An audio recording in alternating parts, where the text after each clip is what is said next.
Well, the Big 12 definitely has an uphill battle in the college football playoff rankings trying to get two teams in. There's no doubt about it. And there is a worst case scenario here. I'm Pete Mundo. Heartland College Sports is where you find us covering the Big 12. I figured I'd come to you here and talk a little bit about these playoff rankings and just dive into how the Big 12 is not in a great spot. But the Big 12 also got hosed. Thanks for joining us. Hit that thumbs up if you are on YouTube. Subscribe to the channel as always. We appreciate you doing that. And if you're on the podcast, what do you say? Drop that 5-star rating and review.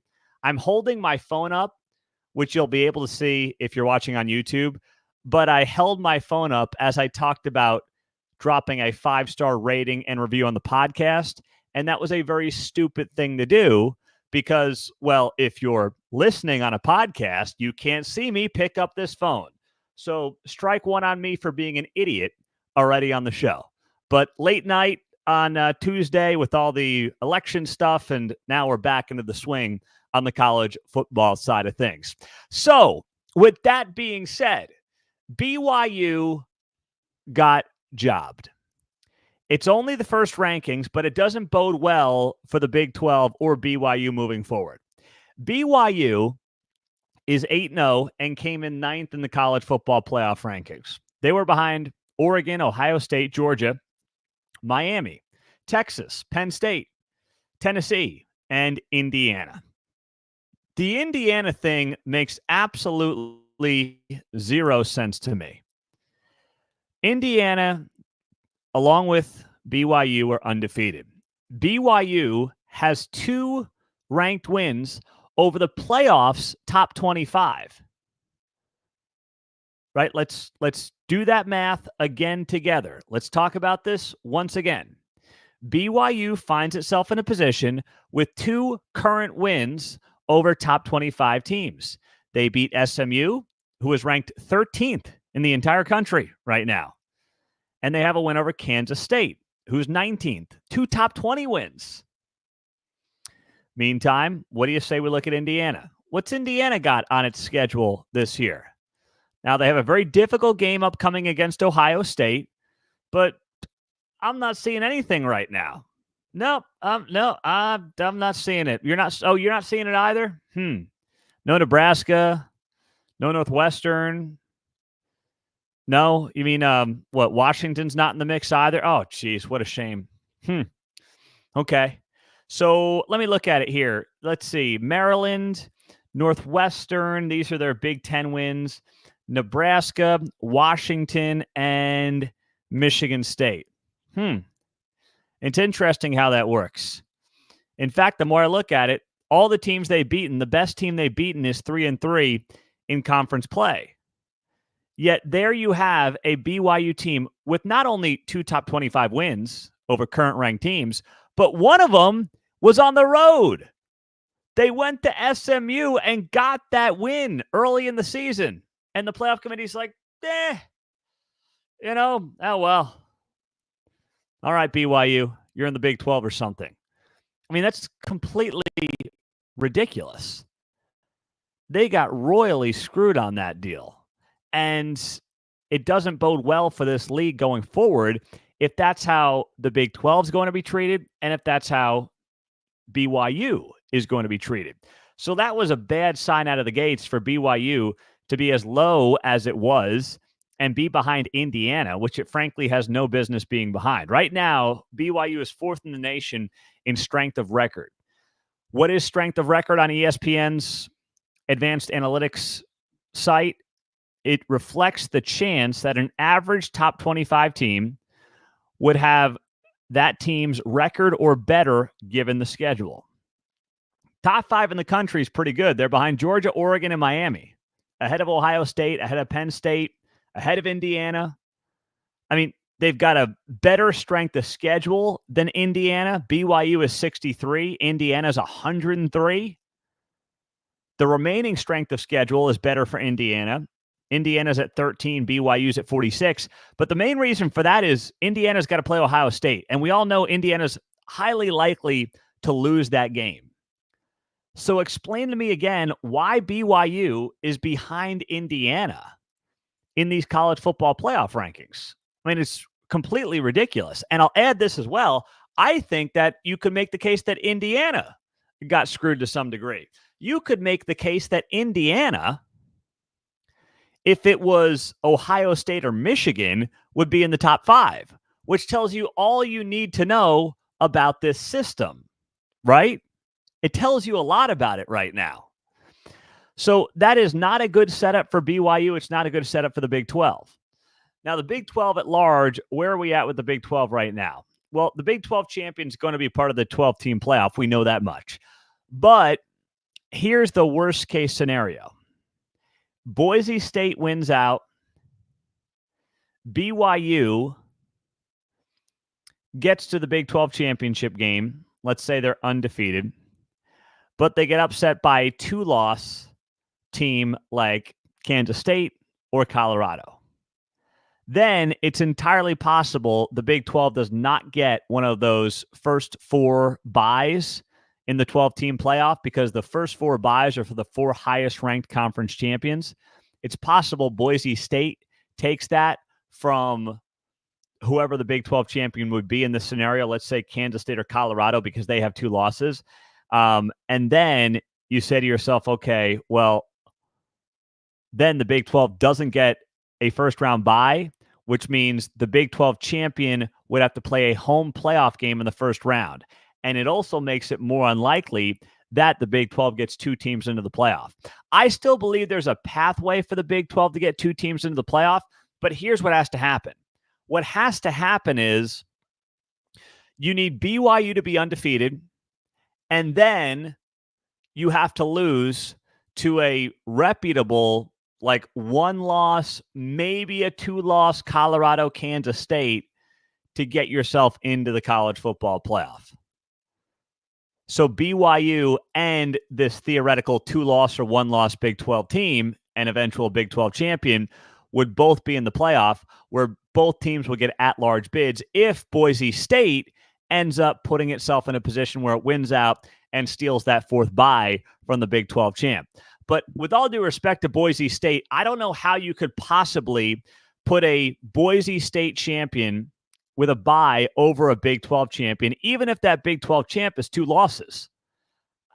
Boise State, okay, they played Oregon tight in week 2. They lost 37-34. But, I mean, look at the schedule. Georgia Southern, Portland State, Washington State, Utah State, Hawaii, UNLV, San Diego State. I'm not saying those are awful teams. They're not. We know what UNLV has done. We saw Washington State beat up Texas Tech, albeit Tech did not have Taj Brooks. We know what Oregon is. That's as good of a loss as you can get in the nation. 3-point loss on the road to Oregon. But still, the week in, week out grind of the Big 12 is not the Mountain West. And I don't care if it's Kansas State or Colorado. If either of those teams went out, they should be ahead of Boise State when all is said and done. Iowa State's an obvious one because they have 1 loss, so that would be a no-brainer. But it's ridiculous we even have to think about this possibility right now. Now, if a Big 12 champion has 3 losses, Boise State's a Mountain West champ with 1 loss, okay, fine. Then you can make that argument to me that Boise State's worthy. But if we're talking about a 2-loss Kansas State team, right? Let's just say in this scenario, you're talking about a 2-loss Kansas State team just for sake of the conversation. And you look at the Kansas State losses at BYU. Now, they got smoked, but if you actually watch that game, it's not a 30-point differential. And then a Houston team that they led 19-10 and then blew it late, who's coming on strong on the road. Not a great loss for Kansas State. We all know that. But still, is the grind of the Big 12 tougher week in, week out than the grind of the Mountain West? Absolutely. It's also why I don't mind the SEC and the Big 10 having more teams in. I'm a Big 12 guy, but I'm going to shoot you straight. I'm not going to BS you with anything. I'm fine with the SEC and the Big 10 getting, let's say, at least 3 teams in. But if both those leagues get 4 teams in, with the way things are shaping up right now, that is a sign right there that they just want to make this a 2-conference invitational, and then they'll throw some scraps to the rest of us around college football. The Big 12, the ACC, and, you guys in the Mountain West are cute as well. You can join us for a game. We'll beat you up for a little bit, have a little fun, and call it a day. But that's completely ludicrous. And then when you go through these rankings, I'm sitting here and I'm saying to myself, well, Iowa State's at 17, Kansas State's at 19, Colorado is at 20. They are all within striking distance, and we know if you win the Big 12, you are going to be in the playoff. So all of those fan bases right now should be saying to themselves, you know what? We're in the mix here. And Texas Tech should feel that way. If you're a Tech fan, I know no one's talking about you, but remember, you win this league, you're in the mix. And if you beat Colorado this weekend, it's a heck of a step in the right direction when you're sitting there at 4-2. Yes, you'll need some help, but it's not impossible, not even close to impossible for Texas Tech to find itself in this situation. So there still are a ton of possibilities as we get here and get set for the second weekend in November. But the Big 12 was not put in a good spot in these initial rankings. And a lot of people say, hey, don't overreact. Don't do it. It's the first edition of the rankings. I understand that. But if you're a Big 12 fan and you've been around this thing since the beginning, I'm sorry, but overreacting is part of the job. I watched TCU beat Iowa State 55-3 and drop in the rankings from 3 to 6 back in 2014. I saw that with my own two eyes. If you're a longtime fan, certainly if you're a TCU fan, you know all about it. But if you're a college football fan, you've been watching the rankings since the beginning, you know that you got to watch every week. You got to try to figure out the trends, figure out who's got themselves in a good spot, who doesn't have themselves in a good spot, because ultimately the committee is going to try to find a way to pull one over on somebody, and every year the excuse changes. And my fear right now, I don't want it to come to fruition, but my fear right now is that that could end up being the case for the Big 12. But ideally, you got to find a position and a situation where there are as few as losses as possible for the two teams in the Big 12 championship game. That's what matters right now. That's why this weekend is an elimination game between Texas Tech and Colorado. And that's where D. Wayne comes in on YouTube.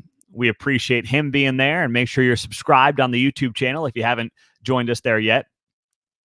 Well, this is very nice, D. Wayne. Pete looking good in the black sweater and long sleeve tonight.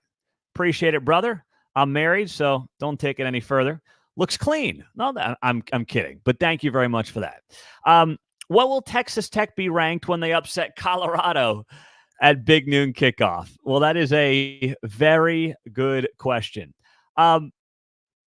You look at Colorado right now, they're 20th in the rankings. It obviously in part depends on what happens around them, but Texas Tech should find itself in the top 25 if they upset Colorado this weekend. I mean, they would be worthy of finally being in that conversation. Yes, they obviously have 3 losses on the season, and 2 of them came in the last 3 weeks to Baylor and TCU. The Baylor loss was a bad loss. TCU, they led, they blew it. And we know about the Washington State loss as well early in the season without Taj Brooks. But I would see Texas Tech in that 23-24 spot. But here's the thing. If you're a Tech fan, the rankings don't really matter or shouldn't matter to you, in the sense that Texas Tech just needs to win out, get some help, get to a Big 12 championship game, and then you're in the playoff if you win. Like, you have 3 losses. You're not going to get there through an at-large. The only way Tech ends up in the playoff is through winning out and then winning the Big 12 championship game. So the rankings are more or less irrelevant. I know they're fun for fans, but in the case of Texas Tech, they don't matter. In the case of BYU, they do matter. But in Tech's case, put your head down, don't even think about playoff rankings, and move on. That's it. Grunt Boy says, yes, we were hosed. This will just add some fuel to the fire for BYU. Well, good, because this is the crazy part, right? Like, BYU has games where you say, well, they'll be favored against Utah. They'll be favored against Kansas, Arizona State, Houston. But this is a sneaky schedule, because no one's ranked. So you're like, oh, they should win these games. But we know what the Utah game's all about. Kansas may be the best 2-6 team in college football history. They've led in 5 of their 6 losses in the fourth quarter. Arizona State is sitting there at 3-2 in conference play. It's on the road. They're one of the great surprises in all of college football. And Houston's like, hey, don't forget about us. Houston's playing some of the best football in the Big 12 right now. Just beat Kansas State, and they've won 3 of their last 4 under Willie Fritz. So it's a schedule that the casual college football fan is going to look at and say, oh, BYU, they'll be 12-0. You're not a Big 12 fan if you think that's how this works. Okay? No way, no how. Eli says Iowa State is going to make it to the title game. They can beat BYU. Well, listen, if you're an Iowa State fan, I appreciate your optimism, but let's just bounce back from the Texas Tech loss first. Let's beat Kansas at Arrowhead this weekend. I assume it might look like Jack Trice South here in Kansas City. That's where I'm based out of this weekend. But I haven't really been keeping tabs on that, to be honest. I'd be curious to hear from Iowa State fans if there's a large contingency of fans coming down. I'm sure there is. But, hey, remember, Kansas coming off a bye week, and they've led in every single one of their losses and 5 of the 6 losses in the fourth quarter. So you're coming off a loss. Don't take it for granted. We saw some of those holes last week for the Iowa State Cyclones. All right? So let's be careful. Elizabeth, BYU has never really been favored. I think they were either undefeated or just one loss the year they played K-State in the Cotton Bowl. You know, that's interesting. You would think for a national brand like BYU, they would get more love from the voters. And I don't want to necessarily throw this out there, but I always do wonder with sports reporters and just media in general if there is a religious bias against BYU to some degree. It's something I've thought about for a period of time now, but it's a national brand, right? Like, you can't tell me BYU is not a national brand. We all know it is. And then sports reporters, AP poll, flawed system, what impact does that have?